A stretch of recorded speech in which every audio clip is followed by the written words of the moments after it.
So now we are in the Vigilant Introspection, stanza number 97. There are some other, this is the fourth point from the general thing, some other instructions on the practice, and that is the actions of the bodhisattva are unbounded. So the teachings say, of these, until the goal is won, embrace the practices that purify your mind. So there are lots of instructions given about the practice of bodhisattvas. There are lots of practices, unbounded, different kind of practices. And we try to practice as according to our stage, our capacity,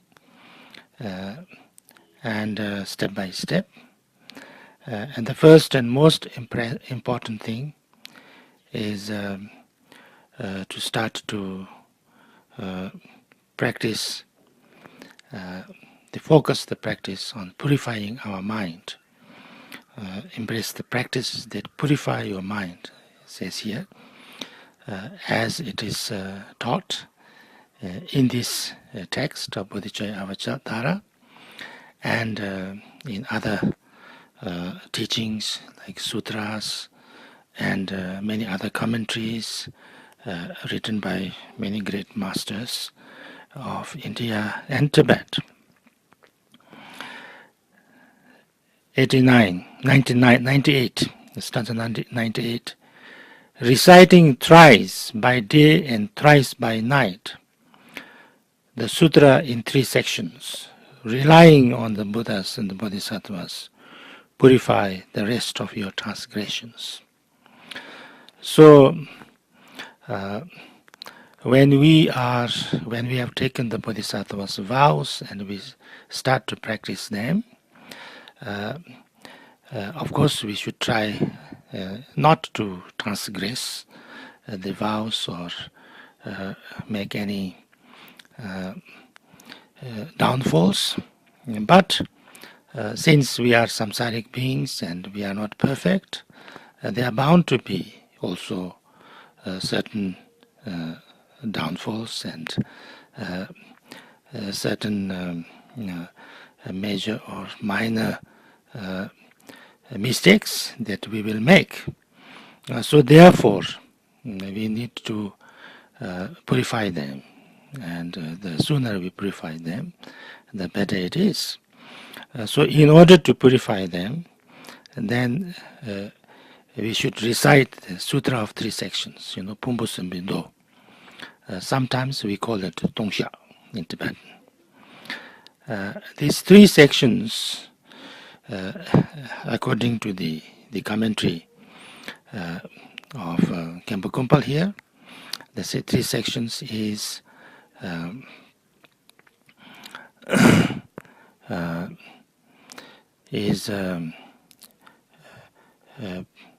not confession, I think, purification, the confession or purification. Purification is, I think, better. Purification, rejoicing. Whatever negative deeds I have done in this life, in the past lives, in the future lives, I purify them.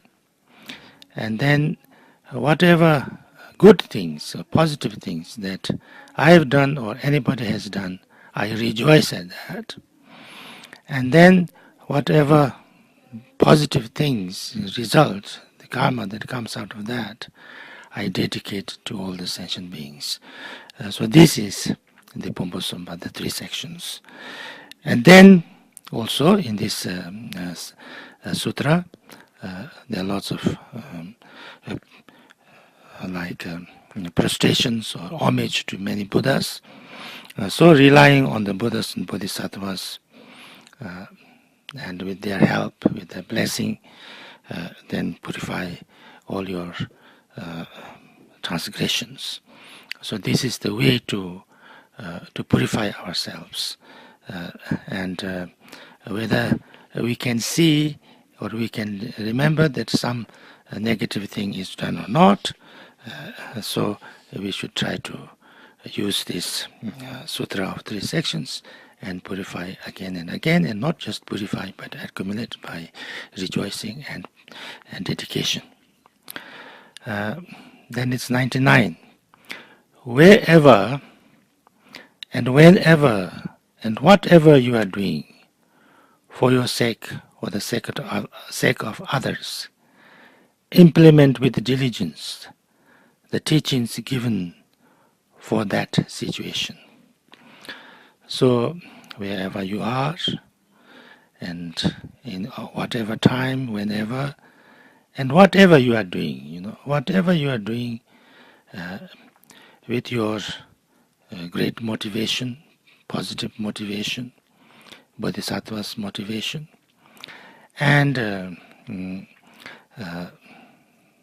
with your bodhisattva's kind of skillful ways of using those situations, you can make it into a practice. And as it is taught in the Bodhicharyavatara here and many other places, to make this, whatever you are doing, either directly or indirectly, make it a practice for the sake of, for the benefit of others and yourself. Whether you're doing something directly, like helping somebody, or giving something to somebody, or indirectly that you are doing some practice on yourself, you're working on your own improvement or purification, and then by dedicating it, and so implement with diligence, with diligence and with discipline. You should try to use this, whatever situation, like whether you are, in whatever situation, whether you are traveling, whether you are walking, sitting, standing, with people, on your own, sleeping, try to use these practices on yourself. There is indeed no field of knowledge. This is the stanza number 100. There is indeed no field of knowledge that the Buddha's offspring should not learn. So the bodhisattvas, there is nothing that bodhisattvas would not study or learn. Any field of knowledge, any field of skills, anything that's useful to learn, they will learn. For those who are well versed in all these ways, there is no action destitute of merit. So because the bodhisattva is eager to learn everything and use those skills and those knowledges in order to help people and transform the world and transform the lives of other people for immediate benefit as well as long-term benefit. So therefore, with the compassionate attitude and compassionate motivation, there is no action that bodhisattvas do which doesn't become a meritorious or positive, virtuous action. Because with that motivation of a bodhisattva, even very negative actions you do, as we have read before, can become a positive action. And then why not just ordinary actions or neutral actions cannot become a positive action. So therefore every action of a bodhisattva, as long as there is this right motivation and the right perspective, can become a positive action and should work on that. 101. Directly then or indirectly, do nothing that is not for others' sake, and solely for their welfare. Dedicate your every action to the gaining of enlightenment. So directly, as we discussed, trying to help people, help yourself, doing something that directly helps, or indirectly. At this moment, this is not directly doing something great, but then indirectly, by doing something, learning something, studying, practicing, like yourself. You do not do anything that's not, helping others and helping anybody, helping yourself and others. So everything you do, because it is meant to help, to transform, so therefore it is for the sake of others. And so therefore you should really dedicate them for the welfare of others, and not just help even a little bit, maybe anything that you do that helps somebody a little bit also, that also the merit, the positive deed, the positive karma that comes out of that, you should dedicate so that it will, contribute to it. It will become a cause for, for the final or complete lasting peace and happiness. That's enlightenment for all the beings. So therefore, even the little thing you do, positive thing, of course it has its own positive effect, but that's not enough. The positive karma that comes out of it, you also dedicate so that it can become a cause or a contribution towards the lasting or complete enlightenment or a complete happiness and eradication of suffering. 102. Never at the cost of life or limb forsake your virtuous friend, your teacher, learned in the doctrines of the Mahayana, supreme in bodhisattva discipline. So since you need to learn how to work on yourself, how to practice the bodhisattva's way of life, and to get inspiration from that. So if you find a great teacher, a good teacher, an authentic teacher, what we call as the Gevi Shinyen, Kalyana Mitra, the virtuous friend, then you should regard that virtuous friend very important for yourself, very dear. You should not leave, or you should not let go, or you should not separate from that teacher, especially if that teacher is learned in the doctrine of the Mahayana. Mahayana here is that the path that's with seven greatness, or this in bodhisattvas, and that person is actually practicing genuinely practicing the bodhisattva's path, then we should regard it very, very important and with great respect, and we should not allow ourselves to be separated from that master, whatever comes. Learn, this is 103, learn how to attend upon your Guru as described in Sri Sambhava's life. These and other teachings of the Buddha you should understand by reading in the sutras.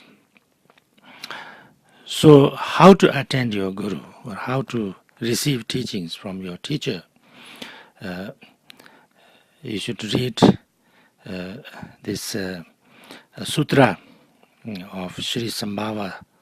There's a sutra, and in that sutra, there are many sutras, of course, but in this sutra, one Sri Sambhava, a boy and a girl called, I think, what you called Palji Lodu, or Pal, something like that. Srimati, Sri Sumati, or something like that. So their lives and how they searched for teachers, and they met 110 different masters, and then how they sacrificed all their comforts and all their and how with so much effort they try to learn from these teachers. And so these kind of stories one should read and get inspiration from them. And also one should read the sutras of the Buddha, because that's the main source. And if you read the sutras, then you will, especially after studying like Bodhicharyavatara, and then if you read the sutras, and then you will understand them more clearly, and you will be more inspired. So try to read them. 104. Indeed, within these sutras, all the practices are found. Therefore, read and study them. The sutra of the essence of the sky is the text that should be studied first. So if you study those sutras, Mahayana sutras of the Buddha, you will find all the instructions on the Bodhisattva's way of life. Especially the sutra of the essence of the sky, Namkin Yimbundo, is the sutra which defines all the things what you should do and not do, which clearly defines the downfalls and transgressions and things like that. So you will learn from there what are the ideal things you have to do and don't do. So also it's sometimes good to know that. 105. All that must be practiced constantly is clearly and extensively explained within the digest of all disciplines. So this is something you should read repeatedly. So there's another book by Shantideva called Labdu, Digest of All Disciplines, and this also explains lots of things, how to practice, the way of bodhisattva, how not to exceed, how not to, how to do it in a limited way, how to go step by step, all these things. So you should study them. It's not just reading once, but read again and again and study them repeatedly. From time to time, for sake of brevity, consult the digest of the sutras. There's another book also by Shantideva called Digest of the Sutras. He's collected, small sayings from the sutras, and this also one should study and read again and again. And those two works pursue with diligence that noble Nagarjuna has composed. And there are also two other books composed by Nagarjuna with the same name, Labdu, or Digest of All Disciplines, and Digest of the Sutras, but written by Nagarjuna. So this also one should read, and that's what is suggested by Shantideva. Then 107. Whatever in these works is not prescribed, be sure to undertake and implement, and what you find enjoined there, perfectly fulfill, and so protect the minds of worldly beings. So, not prescribed. If these books do not do not reject or do not prescribe or do not ask you not to do things, then that means you can do it. It's not not what prescribed is like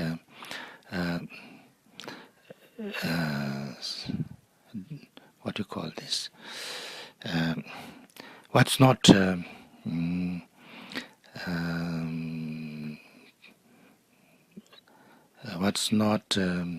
instructed against, then you should do that. And or to find enjoying there, what these books prescribe you or tell you or recommend you to do, and then you should do it. And then especially to protect the mind.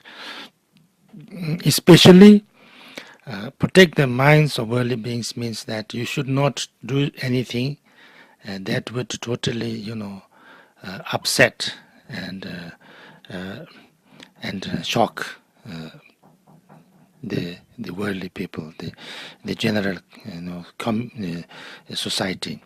If the society thinks that this is something one should not do at all, and have a very strong feeling against that, and then even if that is not necessarily a completely negative deed, if you do it, then it will upset this community or society around you, and it will have a bad effect. So therefore one should not do that as well. And this is, I think, important. So this is now to conclude. These are the last two stanzas of conclusion of this chapter, 108 and 109.